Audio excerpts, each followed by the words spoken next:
gagawa ng ingay sa kwadrado kung silid nandun ang tunay ko na kulay. Kaya buti na lang may bakante na panahon, nakalaan para sa akin na pagkakataon upang iukit kung sino ako noon. Hanggang ngayon mga tanong na walang sagot ay aking bibigyang tugon. Mahaba-haba ang lakaran, pa ang tatahaking, ilang sako ng bigas pa ang dapat maisain. Kaya para di kulangin ng persa kung sakali sa haba ng laban ay kailangan mag-ensayo ng maigi.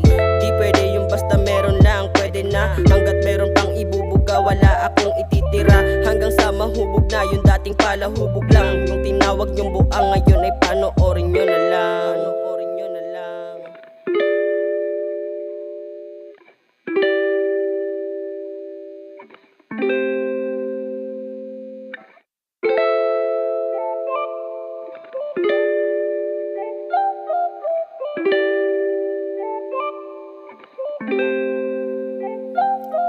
Ilabas na ang lamesa, asan na ba yung tagay? Yung baso pa ikutin mo na malumanay. Wag ka mag-alala, walang pasok kinabukasan no. Sasabay ako, sige kahit na magdamagan. Basta muna sa kahapon na masyadong abala. Yoko muna madinig yung amo ko na matalak. Sarap isipin ng umaga nang wala kang gagawin. Wag kalimutan ng sarili kung paano pasiyakin. Kaya sige ano pa ba, 1, 2, 1, 2. Lahat dinadaan ko lamang sa mga latso. Tapos gising ka sa umaga na walang kinakalaban na minuto o diba ito'y purong kapayapaan na. Ano kaya ang punto ko, baka di mo nakuha. Ang buhay nga naman talagang napakahirap. Kumayod ng kumayod habang sa kaya pa. Basta wag kaligtaan kung paano sumaya.